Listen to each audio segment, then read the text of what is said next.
Assalamualaikum warahmatullahi wabarakatuh. Saya Nisa Febianti dengan NIM 2211072. Di sini saya akan menjelaskan tentang makalah review jurnal penerapan artificial intelligence pada bidang industri, bisnis, dan pendidikan. Jadi, jurnal pertama yang mau saya bahas yaitu tentang penerapan artificial intelligence pada bidang industri. Artikel ini berjudul Implementasi Artificial Intelligence dalam Proses Industri Manufaktur Otomotif. Artikel ini ditulis oleh Roy Mubarok dan diterbitkan langsung oleh STMIK Pranata Indonesia pada tanggal 28 bulan 9 2020. Hal yang melatar belakangi penelitian ini yaitu optimalisasi yang menjadi salah satu hal terpenting dalam dunia industri. Ada beberapa masalah yang sering timbul di dalamnya, diantaranya perihal desain, produksi, kualitas, kecepatan proses, dan efisiensi bahan baku. Optimalisasi berhubungan dengan sebuah persoalan yang mempunyai nilai maksimum atau minimum dari sebuah fungsi. Hal ini juga bertujuan untuk memberikan penyelesaian efektif pada persoalan industri manufaktur dengan melakukan proses pemanfaatan sumber yang efisien. Implementasi AI dalam industri manufaktur juga telah menjadi perhatian penelitian yang intensif dalam 2 dekade ini. Meningkatnya peranan AI ini disebabkan oleh meningkatnya kemampuan komputer. Sangat banyak di masa sekarang ini dijumpai implementasi AI, contohnya pada perumahan modern, industri, pabrik, pendidikan, dan lain sebagainya. Rumusan masalah dalam penelitian itu yaitu ada 3, memperkirakan kebutuhan produksi menjadi lebih akurat dengan mengimplementasikan AI, kedua, mengoptimalisasi proses manufaktur, ketiga, pengadaan material secara otomatis.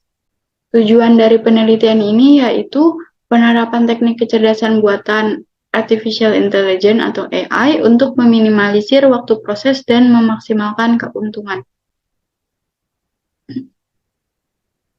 Metode yang diambil dari penelitian ini yaitu studi literatur. Hasil dan pembahasan penelitian ini terbagi menjadi beberapa. Yang pertama itu ada deliver artificial intelligence business value. Yang kedua, memperkirakan kebutuhan produksi menjadi lebih akurat. Yang ketiga, artificial intelligence for predictive maintenance. Yang keempat, optimasi proses manufaktur. Yang kelima, pengadaan material secara otomatis. Yang keenam, produksi produk yang dipersonalisasi. Dan yang terakhir itu mengatur penjadwalan produksi secara otomatis dan fleksibel. Kesimpulan yang didapat dari penelitian pertama yaitu teknologi AI telah dimanfaatkan menjadi alat yang sangat berguna untuk menyelesaikan persoalan optimasi dalam sistem manufaktur otomotif. Yang kedua, ada beberapa teknik algoritma yang digunakan yaitu genetic algorithm, simulated annealing, table search, and menu algorithm. Dan yang ketiga, aplikasi dan teknik dalam sistem manufaktur akan menjadi lebih luas pada intelligent design, quality management, dan intelligent control. Hal ini disebabkan karena kemampuan komputer yang semakin meningkat. Saran dari peneliti pertama, yaitu kedepannya diharapkan pemanfaatan AI dapat juga diimplementasikan ke berbagai sektor seperti kedokteran, sistem penunjang keputusan, building management, dan lain sebagainya. Yang kedua, proses implementasi AI pada suatu institusi dapat dilakukan secara bertahap. Hal ini sangat dipengaruhi oleh kesiapan sumber daya manusia dan juga perkembangan teknologi, khususnya IT. Selanjutnya, jurnal penelitian kedua berjudul Konsep Robot Penjaga Toko Dikombinasikan dengan Pengadilan Virtual Reality Jarak Jauh. Penulis dari artikel ini yang pertama yaitu Nurkumala Dewi, yang kedua Iwan Mulyana, yang ketiga Arman Syahputra, dan yang terakhir Patria Rasy Radita. Artikel ini diterbitkan oleh Universitas Persada Indonesia YAI pada tanggal 9 bulan 11 2020. Latar belakang yang membelakangi penelitian ini yaitu penerapan artificial intelligence terutama robotik pada kehidupan sehari-hari manusia dengan menggantikan manusia pada dunia nyata. maka risiko terhadap manusia lebih kecil dan tidak harus keluar rumah untuk menjaga toko.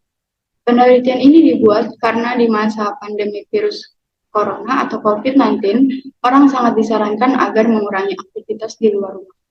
Dengan mengganti orang dengan robot, maka aktivitas manusia bisa sangat berkurang dan bisa menghambat penyebaran virus corona atau COVID-19. Rumusan masalah penelitian ini, yaitu inti dari rumusan masalah yang akan dibahas dalam yang ini adalah pengambilan konsep robotik untuk menggantikan pekerjaan manusia. Tujuan dari penelitian ini yaitu untuk memberikan solusi kepada manusia agar menggantikan beberapa pekerjaan dengan robot, sehingga manusia tidak perlu keluar rumah untuk melakukan pekerjaan karena sudah tergantikan oleh robot dan hanya mengaturnya dari jarak jauh saja. Metode yang dilakukan untuk penelitian ini yaitu tinjauan pustaka dengan membaca banyak literatur yang berhubungan dengan penelitian ini. Hasil dan pembahasan dari penelitian ini yaitu terbagi menjadi beberapa. Yang pertama ada robot, yaitu alat yang digunakan oleh orang dengan jarak yang jauh. Pada penelitian ini robot digunakan untuk menjaga dan mengawasi toko. Yang kedua yaitu penghubung, robot dan manusia dihubungkan dengan media internet. Dengan media internet manusia bisa melakukannya di mana saja dan kapan saja. Yang ketiga yaitu virtual reality atau VR, yaitu alat yang digunakan untuk menggerakkan robot dari jarak jauh. Dengan media VR ini, penjaga toko tidak perlu datang ke toko dan bisa mengawasi toko dari jarak jauh. Adapun alur dari aktivitas tersebut, yaitu pembeli masuk ke dalam toko untuk memilih barang yang diinginkan. Setelah itu, jika pembeli sudah selesai memilih barang yang diinginkan, pembeli dapat langsung melakukan pembayaran. Jika pembeli tidak jadi membeli barang, maka pembeli bisa langsung keluar dari toko tanpa melewati proses. Yang terakhir yaitu kesimpulan dan saran.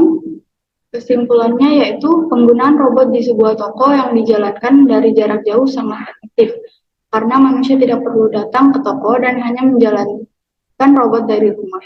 Hal ini sangat menghemat pengeluaran pemilik toko. Dan yang kedua, virtual reality atau VR akan sangat membantu untuk melihat kondisi sebenarnya di dalam toko, sehingga akan mengurangi kesalahan yang dilakukan robot. Karena robot yang digunakan itu didesain hanya untuk mengikuti perintah dari orang yang mengendalikannya, yaitu pemilik toko. Dan sarannya yaitu diharapkan konsep ini dapat diikuti oleh toko-toko yang berada di Indonesia karena sangat menghemat pengeluaran dan memaksimalkan pendapatan toko. Jurnal penelitian terakhir yaitu judulnya Machine Learning untuk Pendidikan, Mengapa dan Bagaimana. Nama penulis artikel ini yaitu Abid Fathurrahman. Artikel ini diterbitkan langsung oleh Akademi Manajemen Informatika dan Komputer atau AMIK, Veteran Purwokerto, pada tanggal 27 bulan 11 2021. Hal yang melatar belakangi penelitian ini yaitu Machine learning telah menjadi batas baru untuk pendidikan. Dalam artikel ini, teknologi machine learning digunakan sebagai prinsip kegiatan pendidikan. Ada beberapa cara berbeda dalam menggunakan teknologi machine learning dalam pendidikan, seperti dalam memberikan pilihan pembelajaran yang beragam sehingga pelajar dapat menemukan apa yang paling cocok. Machine learning dapat dalam pendidikan bekerja selaras dengan kebutuhan siswa dan pada waktu dan tempat yang paling sesuai untuk mereka. Rumusan masalah dari penelitian ini yaitu mengapa machine learning penting untuk pendidikan dan bagaimana pemanfaatan machine learning untuk pendidikan. Tujuan dibuatnya jurnal penelitian ini yaitu untuk menjelaskan bagaimana pemanfaatan dari machine learning untuk pendidikan dan mengapa machine learning itu penting. Metode penelitian ini yaitu penulis menggunakan pendekatan kualitatif, yaitu prosedur penelitian yang menghasilkan data deskriptif berupa kata-kata tertulis atau lisan dari orang dan perilaku yang diamati.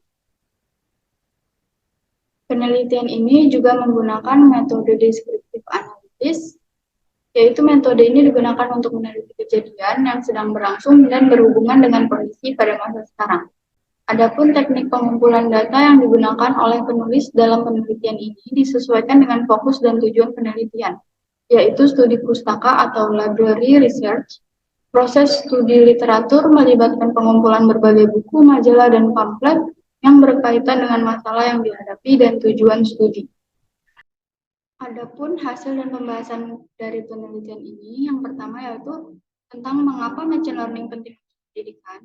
Dalam metode pembelajaran tradisional, guru meluangkan banyak waktu dalam tugas yang berulang, seperti mengambil kehadiran di kelas atau pengumpulan tugas kelas. Mesin dapat digunakan untuk mengoptimalisasikan tugas ini dan mengurangi waktu atau kebutuhan guru untuk melakukannya. Dengan demikian, guru akan fokus untuk memastikan bahwa siswa mereka sepenuhnya memahami materi pembelajaran.